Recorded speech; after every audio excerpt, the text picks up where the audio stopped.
సంవత్సరాల తరబడి ఎన్ని మందులు వాడినా మీ మోకాల నొప్పులు తగ్గట్లేదా? ప్రాణ పెయిన్ క్లినిక్ లో అత్యాధునిక చికిత్స.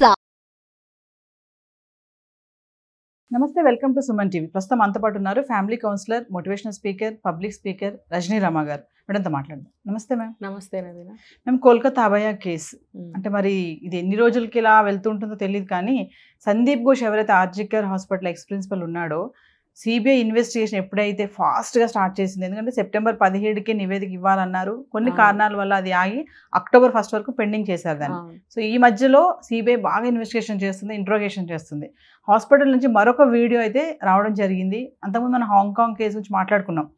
సందీప్ ఘోష్ యొక్క మెంటాలిటీ అంటే అమ్మాయిలే కాదు, అబ్బాయిలతో ఇలానే ఉంటాడు. ఇంకా ఏంటంటే హిజ్రాస్తో కూడా. అంటే ఇదంతా దీన్ని ఎలా చూడొచ్చు అంటారు? అతని యొక్క మెంటాలిటీ అనేది అంటే ఎంజాయ్మెంట్ చేయాలి అంటే రకరకాల ఎంజాయ్మెంట్లో ఇదొక భాగం అంటారా? అంతే కదా. ఇప్పుడు వాడు చేస్తున్న నిర్వాకాలు అన్నీ ఒక ఎత్తు, చాలా చేస్తున్నాడు.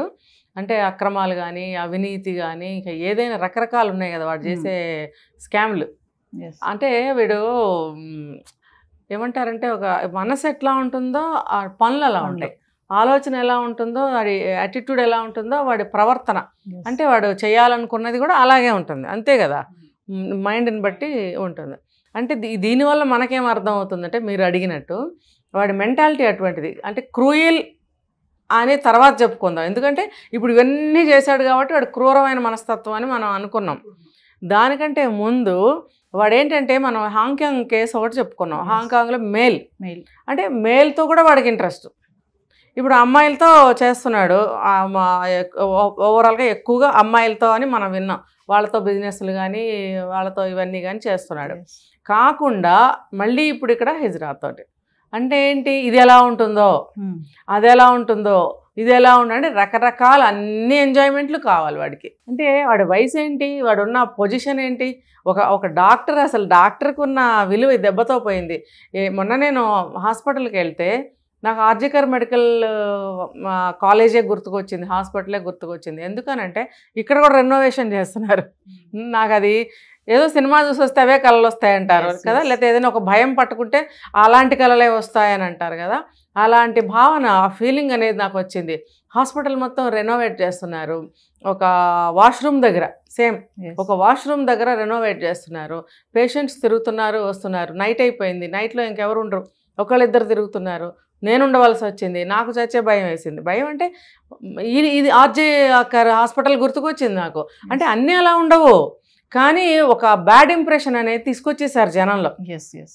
ఇప్పుడు ఒక మనిషి చెడ్డ పని చేస్తే అందరూ వేరే వాళ్ళు కూడా అమ్మో వీళ్ళు కూడా అలా చేస్తారేమో, వీళ్ళ మనసులో ఏముందో అనే థాట్ మనకు వస్తుంది చూసారా. అలాంటి ఫీలింగ్ కలిగింది నాకు. చూసారా, ఒక్కళ్ళు ఎవరైనా తప్పు చేస్తే, ఒక్క చోట ఎక్కడైనా తప్పు జరిగితే అన్ని చోట్ల కూడా అభిప్రాయాలు మారిపోతాయి. ఆ భయం అనేది, అనుమానం అనేది వచ్చేస్తుంది. అంటే వీడు దేశవ్యాప్తంగా వీడు ఎంత డ్యామేజ్ చేశాడనేది ఇప్పుడు నేను చెప్పాను నిన్నటి కేసు, అదే ఎగ్జాంపుల్. ఇప్పుడు అదేదో అక్కడేదో జరిగింది, నేను ఇక్కడెందుకు ఊహించుకోవాలి? కానీ ఆ భయం అనేది మనుషుల్లో కలిగించాడు, ఆ ఫీలింగ్ అనేది, ఆ అనుమానం అనేది. అంతే కదా, ఎవరిని పోనీలే అనుకునే పరిస్థితిలో నేనైతే లేను. ఎందుకంటే అమ్మో వీడు ఎలాంటి వాడు, లోపల ఏముందో వీడికి. ఆ డాక్టర్ వచ్చాడు, సీరియస్గా మాట్లాడుతున్నాడు. అమ్మో ఈ డాక్టర్ మనసులో ఏముందో వస్తుందా రాదా చెప్పండి. దీనికి అంతటికీ కారణం ఎవరు? సందీప్ ఘోష్. వాడు చేసిన పనికి మంచి వాళ్ళ మీద కూడా అభిప్రాయాలు మారిపోతాయి. సో వాడు చేసినవన్నీ అటువంటివే. ఇప్పుడు అంటే వాడి మనస్తత్వం ఇలా ఉంది. ఇంకొకటి మనం చెప్పుకున్నాం, క్రూరమైన మనస్తత్వం కూడా. అంటే ప్రతీదీ టచ్ చేయాలి, ప్రతీదీ చూడాలి, ప్రతీదీ అనుభవించాలి, డబ్బంతా నాకే రావాలి, అక్రమాలు చేయాలి, అన్యాయాలు చేయాలి, విపరీతంగా డబ్బు సంపాదించాలి, అన్నీ అనుభవించేసేయాలి, నేను బయటికి రాకూడదు, నేను హ్యాపీగా ఉండాలి, అంటే అన్నీ నీకే కావాలి. అటువంటిప్పుడు వాడి మనస్తత్వాన్ని ఒకటే అని చెప్పగలుగుతామా? ఒకటే అని చెప్పలేము. ఇప్పుడు వాడు నేరాలు ఎన్ని చేశాడో, ఎన్ని ఘోరాలు చేశాడో అవన్నిటికీ ఏదో రోజున సుప్రీంకోర్టు అనేది సుమోటాగా తీసుకున్నారు కాబట్టి శిక్ష వేయాల్సిందే, వేసి తీరుతారు.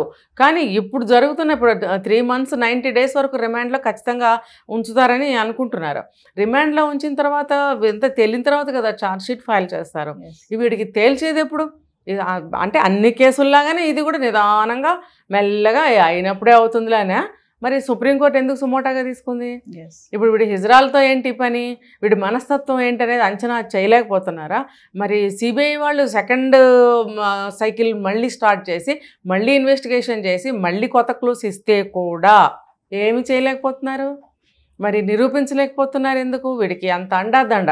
ఈ ఎవరైతే ఫస్ట్ పోలీస్ ఆఫీసర్ ఉన్నాడో అతను అభిజిత్ మండల్, ఆ మండల్ అనే అతను ఎంత అన్నీ కూడా అరేంజ్ చేసి పారేశాడు కదా. అతని సాయంతో మాత్రమే చేయగలిగాడు. మేజర్ పార్ట్ అతనిదే ఉంది. ఇప్పుడు పొలిటికల్ వాళ్ళు కానీ మెడికల్ హైయర్ అథారిటీస్ కానీ వాళ్ళ సీట్స్లో కూర్చొని వాళ్ళు ఏమంటారంటే సూచనలు ఇస్తూ ఉంటారు అంతవరకే. ఇలా చేయండి, ఇలా అయితే సరే మేము మిమ్మల్ని కాపాడుతాము, ఏం పర్వాలేదులే, ఆ డిపార్ట్మెంట్ నేను చూసుకుంటానులే అనేటువంటి భరోసా మాత్రమే ఇవ్వగలిగి ఉంటారు వాళ్ళ సీట్స్లో కూర్చొని. కానీ ఈ పోలీసు వాడు అభిజిత్ అనే అతను ఎవరైతే ఉన్నాడో అతను లైవ్గా అతనంతా హెల్ప్ చేశాడు. అతను హెల్ప్ లేనిదే ఇదంతా కూడా ఈ సాక్ష్యాలు ఏవైతే ఉన్నాయో తారుమారు చేయటం, కానీ తారుమారు ఎక్కడ చేశాడంటే అసలు మొత్తం డిస్ట్రాయ్ చేశాడు, అరేంజ్ చేసేసాడు, డిస్ట్రాయ్ చేసి పారేశాడు. తారుమారు అయితే బాగానే ఉండేది, వాళ్ళని పట్టుకుని 4 తగిలిస్తే మళ్ళీ ఒరిజినాలిటీ వచ్చేది. కానీ ఇక్కడ తారుమారు కాదు, అన్నీ ఇరేజ్ చేసేసాడు. తర్వాత అసలు ఏమి నామరూపాలు లేకుండా చేసి పారేశాడు. అక్కడ ఫింగర్ ప్రింట్స్ కూడా దొరకకుండా మనుషుల్ని పిలిపించి అల్లరి చేసినట్టుగా, అదే వాళ్ళ అమ్మాయి తరఫున వాళ్ళు న్యాయం కోసం పోరాడుతున్న వాళ్ళలాగా పిలిపించి వాళ్ళన్నీ కొట్టించేసి చేయించేసి గందరగోళం చేసేసాడు. అదంతా న్యాచురల్గా ఉంటుందిలే అనుకున్నాడు. ఇప్పుడు చూడండి, వాడు ఎప్పటి నుంచో కానీ ఇది మనకు ఒకటి తెలిసింది, 2 నెలల ముందు నుంచే గొడవ జరుగుతుంది. ఇంకా చెప్పాలంటే 6 నెలల ముందు నుంచి ఆ అమ్మాయికి వీడికి కోల్డ్ వార్ జరుగుతుంది అని. అంటే గత 2-3 నెలల నుంచి వీడు ప్లాన్లో ఉన్నాడు, ఈ అమ్మాయిని ఏదో ఒకటి చేయాలి అన్నట్టు. అంటే మనకి సడన్గా తెలిసింది ప్రజలకి. కాబట్టి మనం కళ్ళు తెరిచే లోపలే ఆ అభిజిత్ అన్నతను శుభ్రంగా అన్నీ డిస్ట్రాయ్ చేసేసి శుభ్రంగా క్లీన్గా కూర్చున్నారు. మరి ఈ కేసు త్వరగా తేల్చాలని పాపం ప్రజలందరూ ఎదురు చూస్తున్నారు. మనం కూడా రోజు ఆశిస్తున్నాం, మాట్లాడుతున్నాము.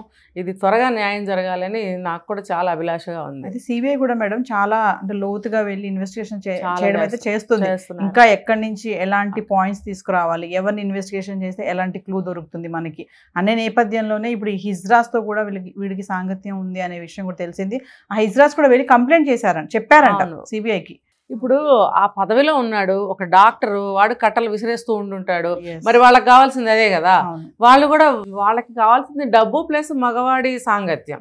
కాబట్టి అంత పెద్ద డాక్టరు డబ్బులు విసిరేస్తున్నాడు, ఒక మేల్ కాబట్టి వీళ్ళు కూడా ఆనందంగా వెళ్తారు, వాళ్ళకి కావాల్సింది అదే కాబట్టి. వెళ్ళినప్పుడు మరి అక్కడ వాళ్ళు ఎందుకు లొంగారు అంటే కేవలం దానికోసమే లొంగారు. వీడు వాడుకున్నాడు. అవసరం, ఏ ఇద్దరైనా ఒక పని చేశారు కలిసి అంటే అది అవసరమే. ఆ అవసరం ఉన్నంత వరకు వాళ్ళు నోరిప్పరం. ఇప్పుడంతా బయటకు వస్తున్నాయి. రేపొద్దున నన్ను తీగ లాగితే నేను బయటకు వస్తానేమో ముందే చెప్పేద్దాము, లేకపోతే ఎంతో కొంత వాళ్ళు సఫరింగ్ అయి ఉంటారు, వాళ్ళతో సఫర్ అయి ఉంటారు. సో ఇదే వంకగా వాళ్ళు కూడా వచ్చి వాళ్ళ తరఫు నుంచి ఒక ఎవిడెన్స్ ఇవ్వటం అనేది చాలా హర్షించదగ్గ విషయమే. వాళ్ళు కూడా ముందుకు వచ్చి ఇంకా ఏమన్నా ఉంటే వాడి వల్ల ఎవరైనా సఫర్ అయి ఉంటే వాళ్ళు కూడా వచ్చి అందరూ సాక్ష్యం ఇస్తే కూడా వాడికి ఇంకా ఉచ్చు ఇంకా బిగుస్తుంది.